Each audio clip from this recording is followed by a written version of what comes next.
Welcome to Fractured Chaos. You know, life has a way of showing you the truth when you're least prepared for it. I thought I had everything figured out. A beautiful baby on the way, a boyfriend who seemed perfect. But one day, the illusion shattered. And when it did, it felt like I was drowning in a sea of lies that had been building up around me for years. Before I begin, drop a comment to let me know where you're watching from. I've been getting messages from all over: Miami, Chicago, even as far as Australia and South Africa. It helps to know I'm not alone in this journey. And if my story resonates with you, give this video a like to show your support. Sometimes talking about our pain helps others heal too. Now let me tell y'all what happened. What really happened? Not the pretty version I tried to convince myself was true for so long. His name was Roy Thompson, and he was everything I thought I wanted. I met him at my cousin Janae's graduation party 3 years ago. He came with a mutual friend, and the moment he walked in, the entire energy of the room shifted. Roy was the kind of guy everyone admired. 6'2", dark skin that seemed to capture light and reflect it back tenfold, with these deep brown eyes that crinkled at the edges when he smiled. And that smile, Lord, that smile could make you forget whatever you were saying mid-sentence. He had that charm, you know? That effortless way of making everyone in the room feel special. He could talk to my 85-year-old grandmother about her gardening and then switch to discussing basketball stats with my teenage cousins without missing a beat. My friends noticed it too. "Girl, he hasn't taken his eyes off you all night," my best friend Keisha whispered to me as we stood by the punch bowl. And she was right. Every time I looked up, those eyes were finding mine across the room. When he finally made his way over to me, I was nervous in a way I hadn't been since high school. My palms were sweaty, and I was overthinking every word before it left my mouth. "I'm Roy," he said, extending his hand. His voice was deep, smooth like honey. "I've been trying to work up the courage to come talk to you all night." That night, we talked until Janae's mom started cleaning up, giving us the universal sign that it was time to go home. We talked about everything: our childhood dreams, our favorite books, places we wanted to travel. It felt like I'd known him forever. Roy asked for my number, and I gave it without hesitation. By the next morning, he had already texted, asking when he could see me again.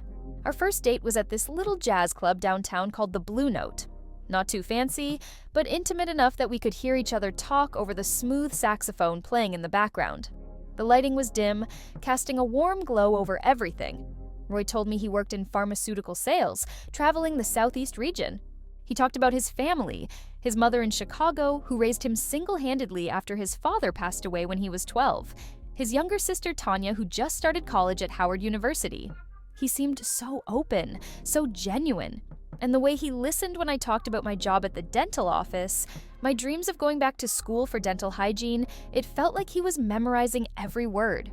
"I love how passionate you are," he told me that night, reaching across the table to hold my hand. "Most people just work to live, but you have vision." It all started so perfectly. Too perfectly, looking back now.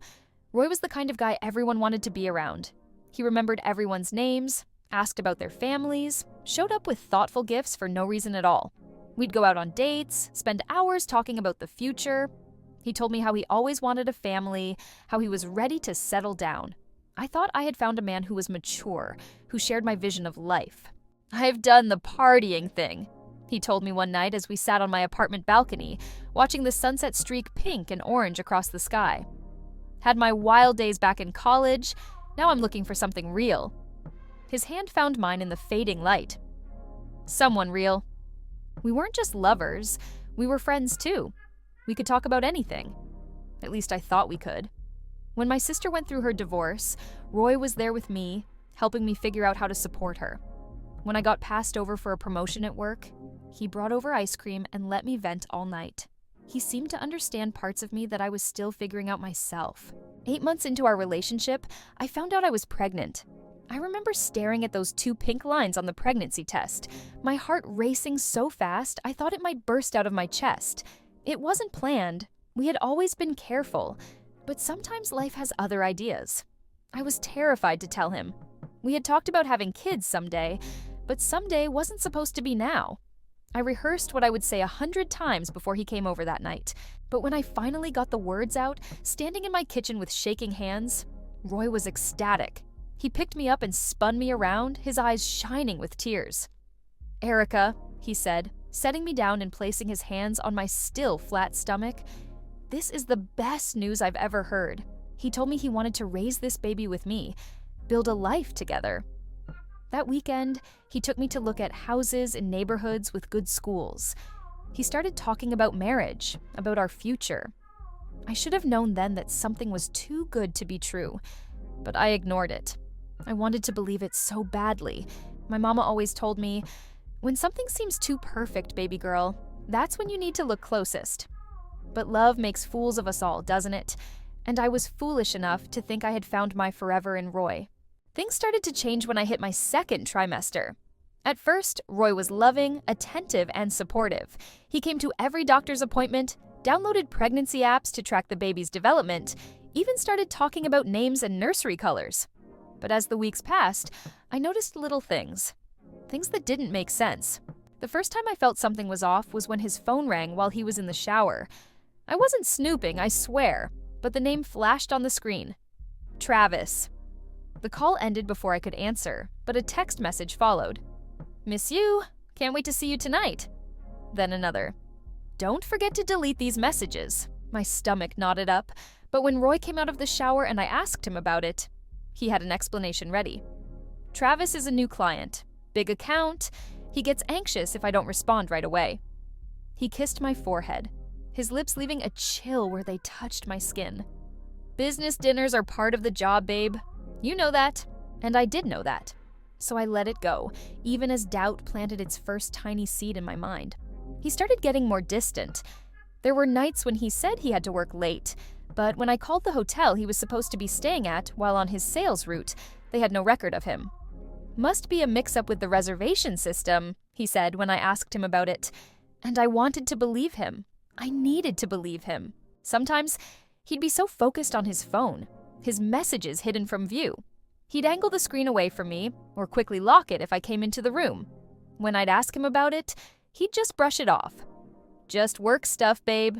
Nothing interesting." But something in his voice changed when he said it. A slight tightness, a higher pitch. I know now that was the sound of deception. I never pressed it. After all, I was pregnant and wanted things to go smoothly. The doctor had warned me about stress being bad for the baby, so instead of confronting him, I swallowed my suspicions along with my prenatal vitamins each morning. But the excuses kept piling up. Missed calls that he claimed were due to bad reception. Weekends away that got extended for emergency meetings.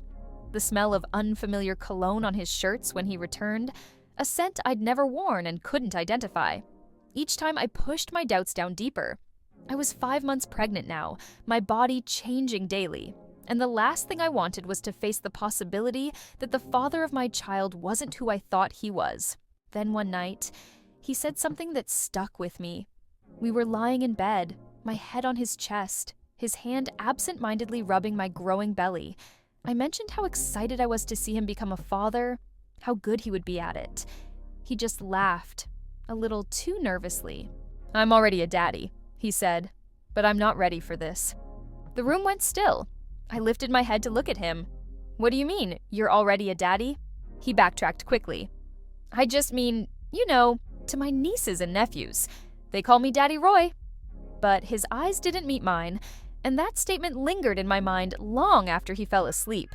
The real discovery came about 2 weeks later. I had just returned home from a doctor's appointment. We had learned we were having a girl, and I walked into the living room to find Roy sitting on the couch, texting. He was smiling at the screen in a way he hadn't smiled at me in months. A private smile, intimate and knowing. Normally, I wouldn't snoop, but I had a strange feeling that day. I don't know why, but I just did. As he went into the bathroom, I picked up his phone from the coffee table. It should have been locked. It always was. But in his hurry, he'd left it open. The message thread was right there. A name I didn't recognize. Travis. I don't know what made me think I needed to read those messages, but when I saw them, every cell in my body froze. He was texting another man. No, not just texting. Flirting. And the worst part? He was saying things like, I miss you, baby, and can't wait to see you again tonight.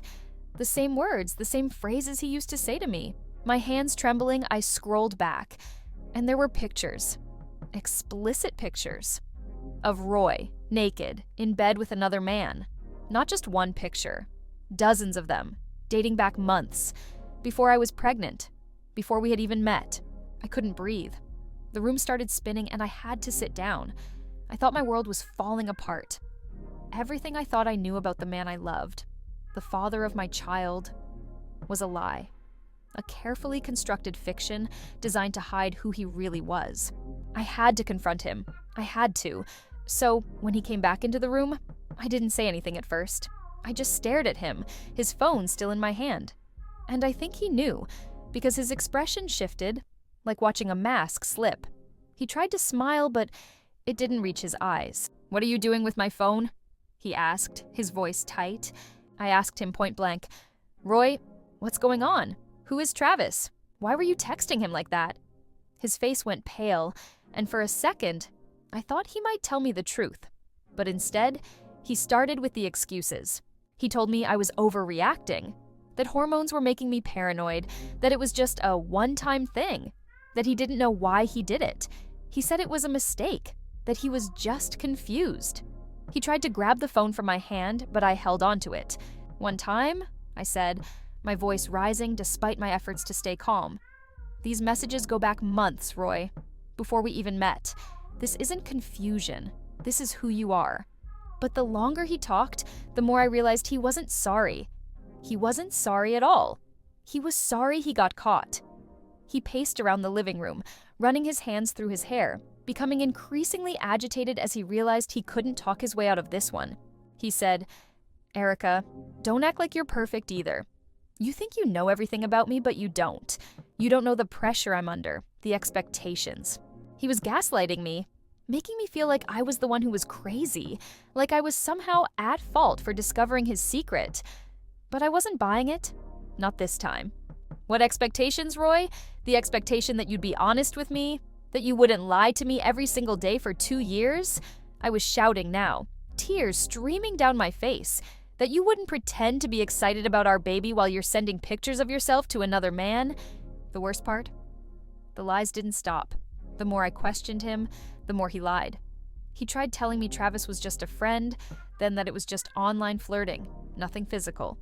But with each new lie, I scrolled further back in their messages, finding evidence to the contrary. And then he made an admission that changed everything. His shoulders slumped and he sat down across from me, his face in his hands. "I've been seeing men for years, Erica," he said, his voice barely above a whisper.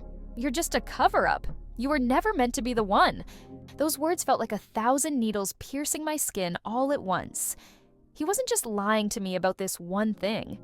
He had been lying from the start, from the moment we met. His whole life, everything he had told me about his mature past, his dreams of a family, was all a lie. I was just another woman in a long line of women he used to maintain his image, to hide who he really was from his family, his friends, his colleagues. I was devastated, and yet he didn't even seem to care. There was almost relief in his eyes, like finally admitting the truth had lifted a weight off his shoulders. But that weight had just been transferred to mine. "So what was I to you, Roy?" I asked, my hand protectively covering my stomach.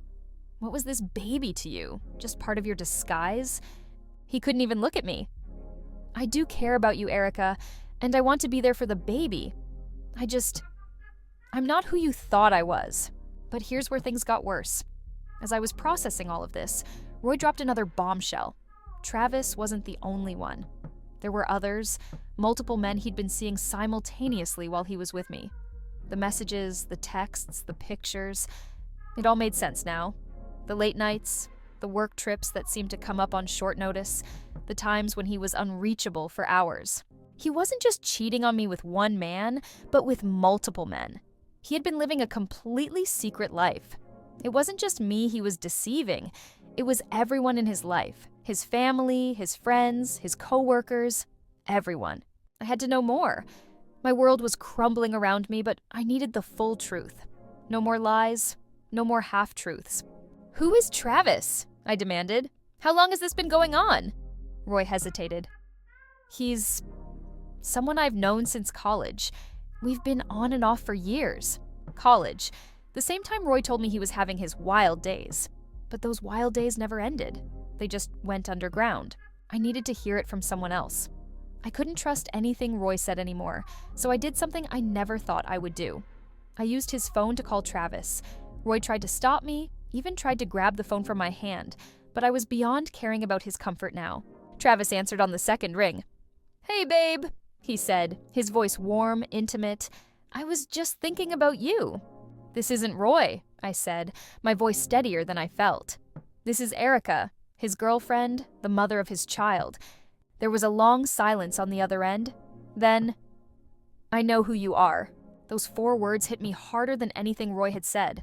Travis knew about me, had known all along. This man, who I later found out was a constant in Roy's life, told me things I never wanted to hear.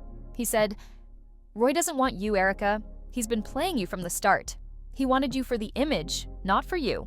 Travis was surprisingly forthcoming. Maybe he felt I deserved the truth, or maybe he was just tired of the secrecy too. He told me Roy had been seeing him consistently for the past 6 years, that there were others too, men Roy would meet up with when he was on the road for work, that Roy had never intended to stop, even after I got pregnant. He told me he was going to keep me on the side, Travis said, his voice bitter, that after the baby came, he'd have the perfect excuse to be away from home more often. I felt physically ill. The man I thought I knew, the man I loved, had planned to use our child as cover for his infidelity. It was the cruelest betrayal I could imagine. The fallout was the hardest part. I had to face reality. Everything I thought I knew about the father of my child was a lie. I couldn't keep going like this. I had to walk away, for my sake and for my daughter's. That night, after Roy left, I told him I needed space, and for once he didn't argue. I called my sister. Through tears, I told her everything. She came over immediately, helped me pack a bag, and took me back to her place. The next day, I changed the locks on my apartment. But Roy, he wouldn't let me go. He kept texting, calling, begging me to stay. He promised he would change, that he would go to therapy, that he would be the man I thought he was. For a moment, just a moment, I considered it, for the baby's sake. But then I remembered Travis's words. Roy had been planning to use our child as an excuse to continue his double life. The text messages turned from pleading to demanding. "You can't keep my child from me," he wrote. "You need me, Erica. You can't do this alone." But I wasn't going to be manipulated anymore. I told him, "You don't get to keep dragging me down with you. I won't be a part of your lies anymore." And for the first time, I didn't feel guilty. I didn't feel like I had to fix things or make it work for the baby. I knew I had to make a better life for myself and my child. Without him, the next few months were a blur. I moved in with my sister temporarily while I saved up enough money for a new place, somewhere Roy didn't know about. I filed for sole custody of my unborn child, using the text messages as evidence of Roy's deception and manipulation. I started seeing a therapist, trying to understand how I had missed so many signs, how I had allowed myself to be deceived for so long. There were days when I could barely get out of bed. Days when the weight of betrayal felt so heavy that I couldn't breathe. Days when I wondered if I could really do this. Have this baby, raise her alone, build a new life from the ashes of the old one. But then I would feel her kick. My little girl growing stronger every day despite everything. And I knew I had to be strong too, for her. The day I went into labor was surreal. My sister drove me to the hospital at 3 a.m., coaching me through contractions that felt like they were tearing me apart. For a fleeting moment, I wished Roy was there. Not the Roy I had discovered, but the Roy I thought I knew, the one who would hold my hand and tell me everything would be okay. But as I brought my daughter into the world after 14 hours of labor, I realized I didn't need him. I had never needed him. The strength I found within myself that day showed me that I was more than enough for my baby and for myself. When Amara was born, yes, I named her myself, a name that means eternal, because I wanted her to know that love, real love, lasts forever. Roy wasn't there. He had stopped trying to contact me about a month before her birth. I heard through mutual friends that he had moved to another state, running away from his responsibilities just as he had run from his truth for so many years. Those first few months with Amara were both the hardest and most beautiful of my life. Sleepless nights, endless feedings, and the constant worry that comes with being a new mother, all while processing the grief of lost dreams. But there was joy too. The first time she smiled at me, the way her tiny fingers would wrap around mine, the sound of her breathing as she slept on my chest. My sister was my rock during that time. She'd come over after work to give me a break, bring dinner, or just sit with me when the loneliness felt overwhelming. My friends rallied around me too, creating a support system that carried me through the darkest days. Now, looking back, I see how much stronger I've become. Amara is 2 years old now, a bright, curious little girl with her father's eyes, but I hope her mother's strength. She's the light of my life, dancing around our living room to her favorite songs, reading books to her stuffed animals, asking why about everything she sees. I'm raising my child, and every day I feel more empowered. I went back to school, finished my dental hygiene program, graduating with honors while balancing motherhood and part-time work. We have our own place now, small but filled with love. The walls are decorated with Amar's finger paintings and photos of our little family. A family that may not look like what I once imagined, but is perfect in its own way. Roy? He's a distant memory. He's not a part of our lives anymore. He sends child support checks, the result of a court order, not conscience, but has never asked to see Amara. And I'm okay with that. Actually, I'm better than okay. I'm free. Sometimes Amara asks about her daddy. She's still too young to understand the full story, but I never lie to her. I tell her that her daddy wasn't ready to be a father, that he had his own journey to take. When she's older, I'll tell her more. I'll teach her about honesty, about integrity, about never compromising who you are for anyone else. The hardest lesson I've learned is that no one, no matter how perfect they seem, deserves to make you feel small. That love, real love, is built on truth, that sometimes the strongest thing you can do is walk away. I'm a mother, I'm a warrior, and I will never again settle for someone who isn't honest with me. And that's how I found peace in a world full of lies. If you're watching this and you're going through something similar, know that you're not alone. Know that there's life on the other side of betrayal. Know that you deserve the truth, always. And know that one day you'll look back and realize that the moment you chose yourself was the moment you truly began to live. Thank you for listening to my story, for letting me share this journey with you. Because talking about our pain doesn't just help us heal, it helps others know they can heal too. And now, I'd love to hear from you. Has something like this ever happened to you? How did you find the strength to move forward? Share your story in the comments below. Remember, we heal better together.